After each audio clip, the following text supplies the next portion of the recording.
Introduction to the Art of Money Getting. Recording by Jill Preston. The Art of Money Getting by P.T. Barnum. Introduction. In the United States, where we have more land than people, it is not at all difficult for persons in good health to make money. In this comparatively new field there are so many avenues of success open, so many vocations which are not crowded, that any person of either sex who is willing, at least for the time being, to engage in any respectable occupation that offers, may find lucrative employment. Those who really desire to attain an independence have only to set their minds upon it, and adopt the proper means, as they do in regard to any other object which they wish to accomplish, and the thing is easily done. But, however easy it may be found to make money, I have no doubt many of my hearers will agree it is the most difficult thing in the world to keep it. The road to wealth is, as Dr. Franklin truly says, as plain as the road to the mill. It consists simply in expending less than we earn. That seems to be a very simple problem. Mr. Micawber, one of those happy creations of the genial Dickens, puts the case in a strong light when he says that to have annual income of £20 per annum, and spend £20 and sixpence, is to be the most miserable of men, whereas to have an income of only £20, and spend but £19 and sixpence, is to be the happiest of mortals. Many of my readers may say, "We understand this. This is economy, and we know economy is wealth. We know we can't eat our cake and keep it also." Yet I beg to say that perhaps more cases of failure arise from mistakes on this point than almost any other. The fact is, many people think they understand economy when they really do not. True economy is misapprehended, and people go through life without properly comprehending what that principle is. One says, "I have an income of so much, and here is my neighbor who has the same, yet every year he gets something ahead and I fall short. Why is it? I know all about economy." He thinks he does, but he does not. There are men who think that economy consists in saving cheese parings and candle ends, and cutting off 2d. from the laundress bill, and doing all sorts of little, mean, dirty things. Economy is not meanness. The misfortune is, also, that the class of persons let their economy apply in only one direction. They fancy they are so wonderfully economical in saving a halfpenny, where they ought to send 2d, that they think they can afford to squander in other directions. A few years ago, before kerosene oil was discovered or thought of, one might stop overnight at almost any farmer's house in the agricultural districts and get a very good supper, but after supper he might attempt to read in the sitting room and would find it impossible with the inefficient light of one candle. The hostess, seeing his dilemma, would say, "It is rather difficult to read here in evenings. The proverb says you must have a ship at sea in order to be able to burn 2 candles at once. We never have an extra candle except on extra occasions. These extra occasions occur perhaps twice a year. In this way the good woman saves $5, $6, or $10 in that time. But the information which might be derived from having the extra light would, of course, far outweigh a ton of candles. But the trouble does not end here. Feeling that she is so economical in tallow candies, she thinks she can afford to go frequently to the village and spend $20 or $30 for ribbons and furbelows, many of which are not necessary. This false connote may frequently be seen in men of business, and in those instances it often runs to writing paper. You find good businessmen who save all the old envelopes and scraps, and would not tear a new sheet of paper if they could avoid it for the world. This is all very well. They may in this way save $5 or $10 a year, but being so economical, only in note paper, they think they can afford to waste time, to have expensive parties, and to drive their carriages. This is an illustration of Dr. Franklin's saving at the spigot and wasting at the bunghole, penny wise and pound foolish. Punch, in speaking of this, One idea class of people says they are like the man who bought a penny herring for his family's dinner and then hired a coach and four to take it home. I never knew a man to succeed by practicing this kind of economy. True economy consists in always making the income exceed the outgo. Wear the old clothes a little longer if necessary. Dispense with the new pair of gloves. Mend the old dress. Live on plainer food if need be, so that, under all circumstances, unless some unforeseen accident occurs, there will be a margin in favor of the income. A penny here and a dollar there, placed at interest, goes on accumulating, and in this way the desired result is attained. It requires some training, perhaps, to accomplish this economy, but when once used to it, you will find there is more satisfaction in rational saving than in irrational spending. Here is a recipe which I recommend. I have found it to work an excellent cure for extravagance, and especially for mistaken economy. When you find that you have no surplus at the end of the year, and yet have a good income, I advise you to take a few sheets of paper and form them into a book, and mark down every item of expenditure. Post it every day or week in 2 columns, one headed necessaries or even comforts, and the other headed luxuries, and you will find that the latter column will be double, treble, and frequently 10 times greater than the former. The real comforts of life cost but a small portion of what most of us can earn. Dr. Franklin says, "It is the eyes of others and not our own eyes which ruin us." If all the world were blind except myself, I should not care for fine clothes or furniture. It is the fear of what Mrs. Grundy may say that keeps the noses of many worthy families to the grindstone. In America, many persons like to repeat, "We are all free and equal," but it is a great mistake in more senses than one. That we are born free and equal is a glorious truth in one sense, yet we are not all born equally rich, and we never shall be. One may say, there is a man who has an income of $50,000 per annum, while I have but $1,000. I knew that fellow when he was poor like myself. Now he is rich and thinks he is better than I am. I will show him that I am as good as he is. I will go and buy a horse and buggy. No, I cannot do that, but I will go and hire one and ride this afternoon on the same road that he does, and thus prove to him that I am as good as he is. My friend, you need not take that trouble. You can easily prove that you are as good as he is. You have only to behave as well as he does, but you cannot make anybody believe that you are as rich as he is. Besides, if you put on these airs, waste your time and spend your money, your poor wife will be obliged to scrub her fingers off at home and buy her tea 2 ounces at a time and everything else in proportion, in order that you may keep up appearances and, after all, deceive nobody. On the other hand, Mrs. Smith may say that her next-door neighbor married Johnson for his money, and everybody says so. She has a nice $1,000 camel's hair shawl, and she will make Smith get her an imitation one, and she will sit in a pew right next to her neighbor in church, in order to prove that she is her equal.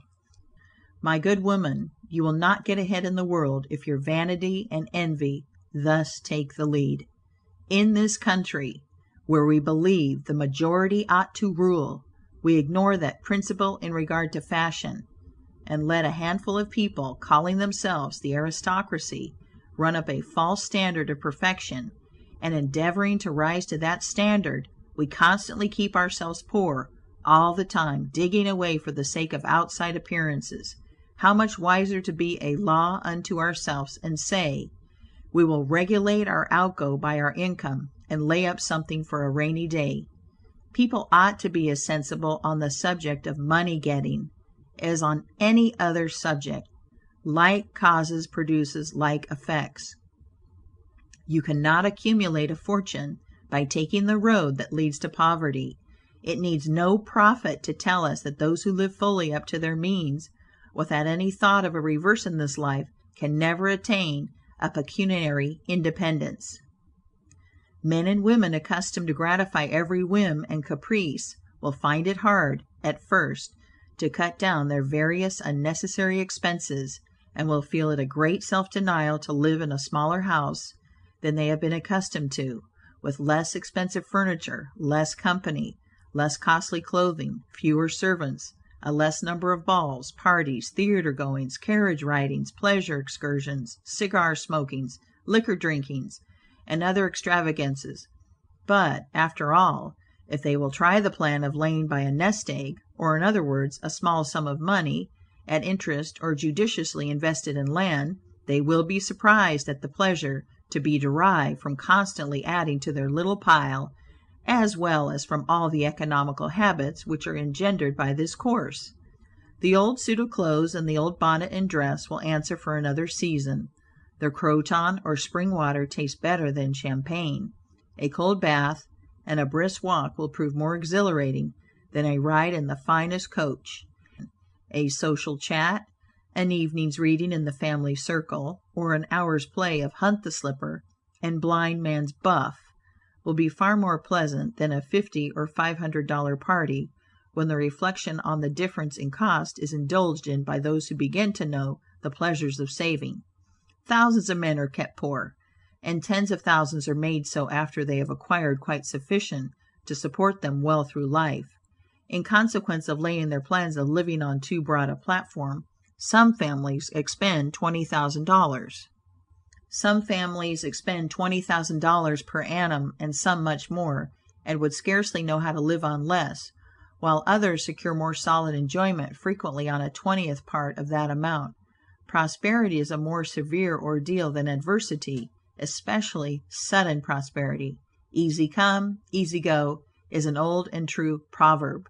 A spirit of pride and vanity, when permitted to have full sway, is the undying cankerworm which gnaws the very vitals of a man's worldly possessions, let them be small or great, hundreds or millions.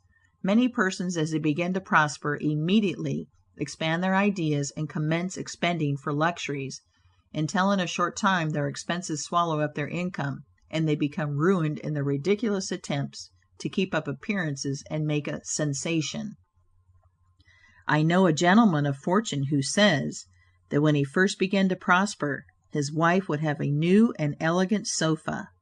That sofa, he says, cost me $30,000.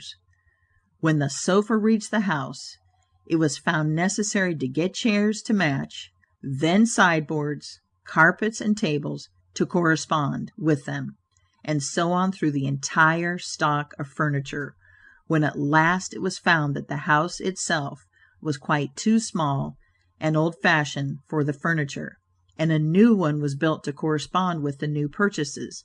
Thus, added my friend, summing up an outlay of $30,000 caused by that single sofa, and saddling on me, in the shape of servants, equipage, and the necessary expenses attendant upon keeping up a fine establishment, a yearly outlay of $11,000, and a target pinch at that, whereas 10 years ago we lived with much more real comfort, because with much less care, on as many hundreds.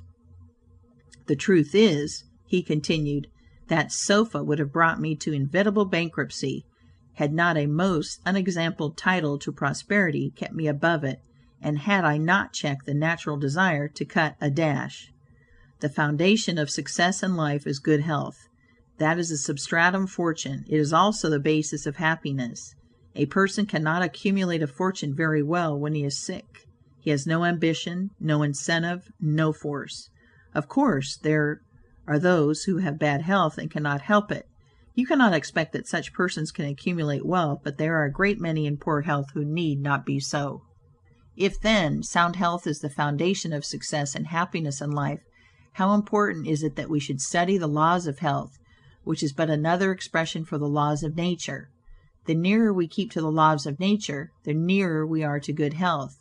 And yet how many persons there are who pay no attention to natural laws, but absolutely transgress them, even against their own natural inclination. We ought to know that the sin of ignorance is never winked at in regard to the violation of nature's laws. Their infraction always brings the penalty. A child may thrust its finger into the flames without knowing it will burn, and so suffers repentance, even will not stop the smart. Many of our ancestors knew very little about the principle of ventilation.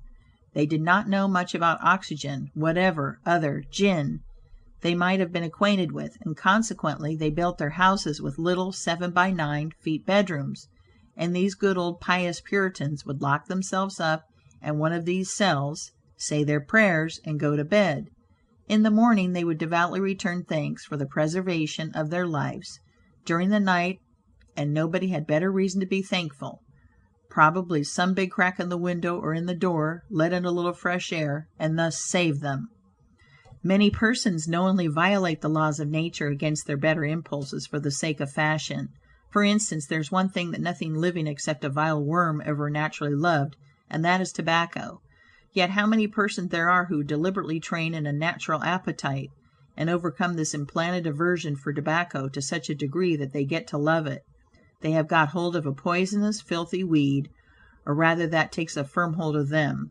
Here are married men who run about spitting tobacco juice on the carpet and floors, and sometimes even upon their wives' bedsides.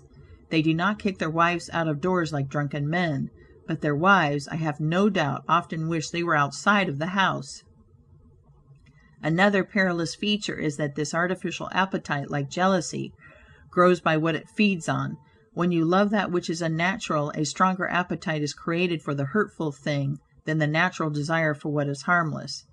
There is an old proverb which says that habit is second nature, but an artificial habit is stronger than nature. Take, for instance, an old tobacco chewer. His love for the quid is stronger than his love for any particular kind of food.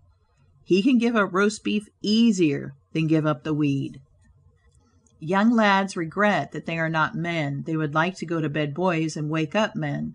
And to accomplish this, they copy the bad habits of their seniors. Little Tommy and Johnny see their fathers or uncles smoke a pipe, and they say, "If I could only do that, I would be a man too." Uncle John has gone out and left his pipe of tobacco. Let us try it. They take a match and light it, and then puff away. "We will learn to smoke. Do you like it, Johnny?" That lad dolefully replies, "Not very much. It tastes bitter." By and by he grows pale, but he persists, and he soon offers up a sacrifice on the altar of fashion. But the boys stick to it and persevere, until at last they conquer their natural appetites and become the victims of acquired tastes. I speak by the book, for I've noticed its effects on myself, having gone so far as to smoke 10 or 15 cigars a day, although I have not used the weed during the last 14 years, and never shall again. The more a man smokes, the more he craves smoking. The last cigar smoked simply excites the desire for another, and so on, incessantly. Take the tobacco chewer. In the morning, when he gets up, he puts a quid in his mouth and keeps it there all day, never taking it out except to exchange it for a fresh one, or when he is going to eat. Oh, yes, at intervals during the day and evening. Many a chewer takes out the quid and holds it in his hand long enough to take a drink, and then pop, it goes back again. This simply proves that the appetite for rum is even stronger than that for tobacco. When the tobacco chewer goes to your country seat, and you show him your grapery and fruit house, and the beauties of your garden, when you offer him some fresh ripe fruit, and say, "My friend, I have got here the most delicious apples and pears and peaches and apricots. I have imported them from Spain, France, and Italy. Just see those luscious grapes. There's nothing more delicious nor more healthy than ripe fruit, so help yourself. I want to see you delight yourself with these things." He will roll the dear quid under his tongue and answer, "No, I thank you. I have got tobacco in my mouth." His palate has become narcotized by the noxious weed, and he has lost, in a great measure, the delicate and inviolable taste for fruits. This shows what expensive, useless, and injurious habits men will get into. I speak from experience. I have smoked until I trembled like an aspen leaf. The blood rushed to my head, and I had a palpitation of the heart, which I thought was heart disease, till I was almost killed with fright. When I consulted my physician, he said, "Break off tobacco using." I was not only injuring my health and spending a great deal of money, but I was setting a bad example. I obeyed his counsel. No young man in the world ever looked so beautiful as he thought he did behind a 15-cent cigar or a meerschaum. These remarks apply with tenfold force to the use of intoxicating drinks. To make money requires a clear brain. A man has got to see that 2 and 2 make 4. He must lay all his plans with reflection and forethought, and closely examine all the details and the ins and outs of business. As no man can succeed in business unless he has a brain to enable him to lay his plans and reason to guide him in their execution, so, no matter how bountifully a man may be blessed with intelligence, if the brain is muddled and his judgment warped by intoxicating drinks, it is impossible for him to carry on business successfully. How many good opportunities have passed, never to return, while a man was sipping a social glass with his friend? How many foolish bargains have been made under the influence of the nervine, which temporarily makes its victim think he is rich? How many important chances have been put off until tomorrow, and then forever, because the wine cup has thrown the system into a state of lassitude, neutralizing the energy so essential to success in business? Verily, wine is a mocker. The use of intoxicating drinks as a beverage is as much an infatuation as is the smoking of opium by the Chinese, and the former is quite as destructive to the success of the businessman as the latter. It is an unmitigated evil, utterly indefensible in the light of philosophy, religion, or good sense. It is the parent of nearly every other evil in our country. End of Introduction. Recording by Jill Preston.